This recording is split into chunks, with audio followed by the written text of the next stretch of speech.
Hello, sports fans, and welcome to the Scott Sports 101 Thursday Night Football postgame show. I know it's a day late, but I didn't have time to do it last night, so we're going to get it in right now.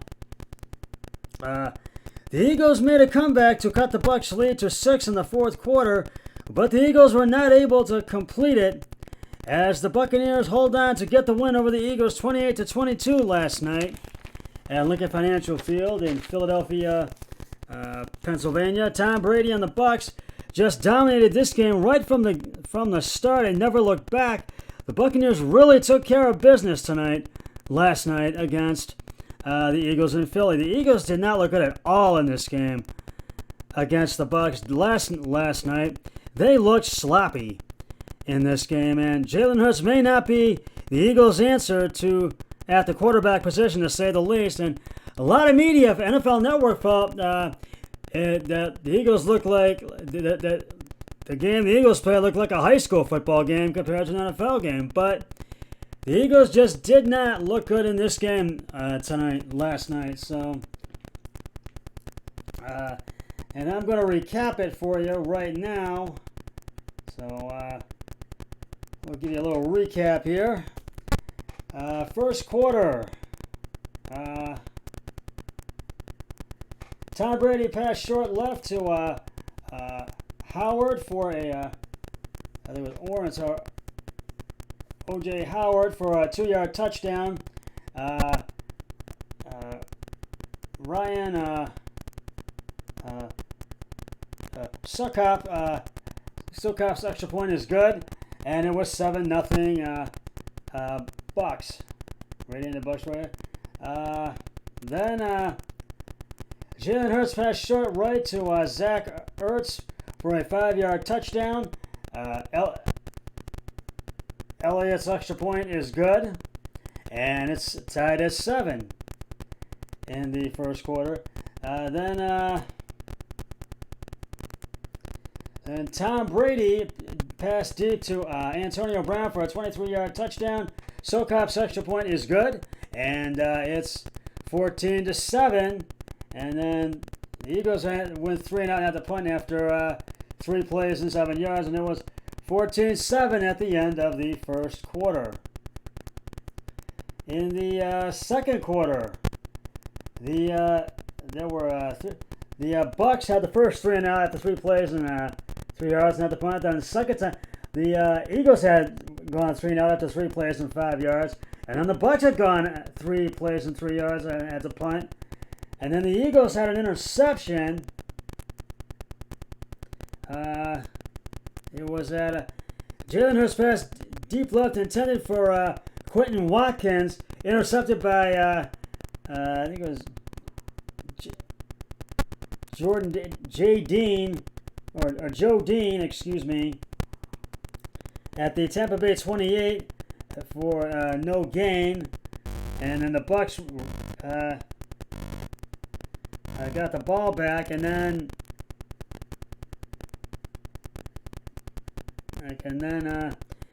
Leonard Ferrante up the middle for a 2-yard touchdown. Sukop's extra point is good, and it was 21-7. And then the Bucs intercepted the ball, had an interception, and it was at Tom Brady's pass deep left intended for Antonio Brown, intercepted by Antonio Harris. I think that's who it is, or Andrew Harris, or either one. At the Philadelphia 28, and it was at the Philly 32 for 4 yards. And the Eagles went 3-0 and had to punt, and Brady's deep pass short right to Gary Bernard at the Tampa Bay team for -4 yards, and it was 21-7 Bucs at the break. In the third quarter,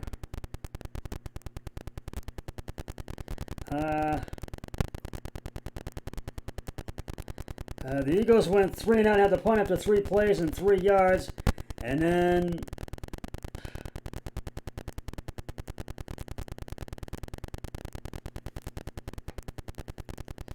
And then Leonard Ferrante up the middle for a 1-yard touchdown. Sokoff's extra point is good, and it was 28-7 Buccaneers lead. And then the Eagles had the ball. And then Jalen Hurts scrambles right end for 6 yards for a 6-yard touchdown. Jordan Elliott's extra point is good, and it was 28-14 Eagles. And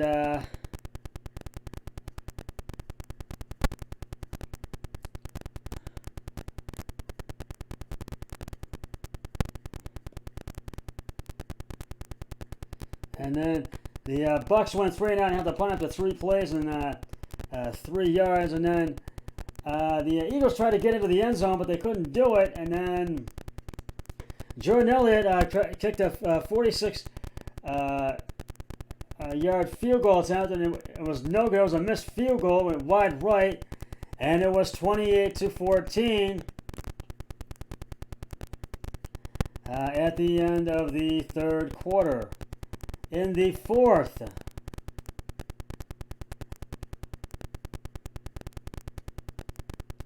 the Bucks had a turnover on downs after 6 plays and 18 yards, and it was Brady's pass incomplete deep right for I think it was O.J. Howard, and that was for no gain, and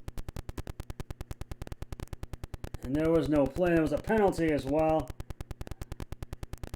And so, and then the Eagles got the ball back.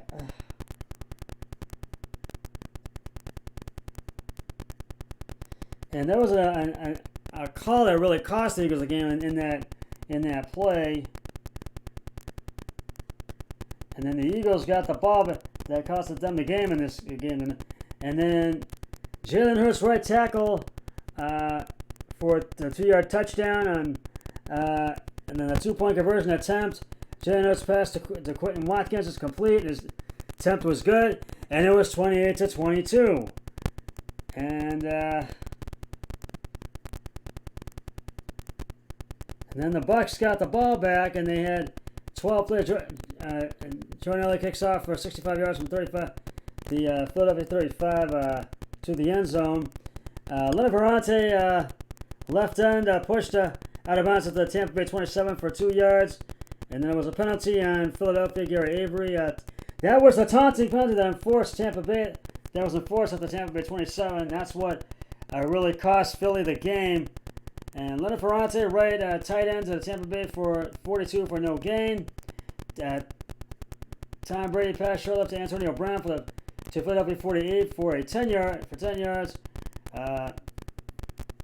Leonard Ferrante up the middle to the 47-yard for a 1-yard gain.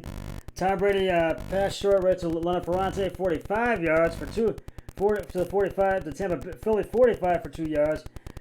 Tom Brady pass deep right to Antonio Brown at the Philly 18 for a 27-yard gain.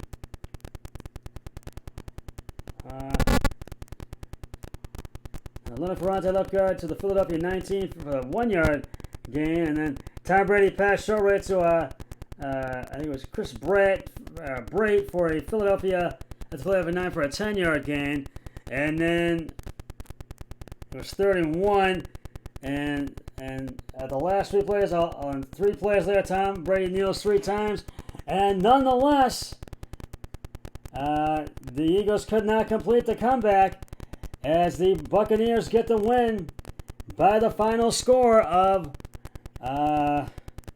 28-22. Time now to give out the game balls. Tom Brady, 34 of 42, carries the attempts, 197 yards, 2 touchdowns, 1 interception. It was another good game for Brady, but he's had 2 previous ones where he's put up some big numbers. Leonard Ferrante, 22 attempts, 81 yards, 2 touchdowns, and Antonio Brown, 9 receptions, 93 yards, and 1 touchdown. This was one of those games where the opposing team, the team that was on the road, controlled the game, and Philadelphia just did not look good at all. As I said, they looked sloppy. But we do have some other games coming up this week in Week 6. I'm already 1-0 on my picks. So we will start at 9:30 in London. The Miami Dolphins and the Jacksonville Jaguars will square off, and they will battle it out. The Los Angeles Chargers will travel to Baltimore to face the Baltimore Ravens. These are the early games. The Minnesota Vikings will travel to Bank of America Stadium to face the Carolina Panthers in North Carolina. The Green Bay Packers will travel to Soldier Field in Chicago to take on the Bears in a classic NFL matchup. It's been a classic for years. The Cincinnati Bengals will travel to Detroit to take on the Detroit Lions at Ford Field in Detroit, Michigan. The Houston Texans will travel to Indianapolis to take on the Colts. The Los Angeles Rams will take on the New York Giants at MetLife Stadium in New York. And the Kansas City Chiefs will take on the Washington Football Team at FedEx Stadium in Washington. Those are the early games. In the late games, the Arizona Cardinals will come here to Cleveland to First Energy Stadium to take on the Browns. The Las Vegas Raiders, will travel to Denver to take on the Denver Broncos at Empower Field at Mile High. And Ray Bisaccia is the new interim head coach of the Las Vegas Raiders after John Gruden resigned this past Monday night. The Dallas Cowboys will travel to Foxborough to take on the New England Patriots. And in Sunday Night Football, the Seattle Seahawks, who will be without Russell Wilson for the next 6 weeks because of his dislocated finger injury, will have Geno Smith at quarterback, will travel to Heinz Field to take on the Pittsburgh Steelers in Pittsburgh. And Monday Night Football, the Buffalo Bills will take on the Tennessee Titans at Nissan Stadium in Tennessee. Those are your Week 6 games, and I'll have the rest of the picks for you on Sunday. My brother-in-law Eric Hoyle also took Tampa Bay, and we both won. We're 1-0, so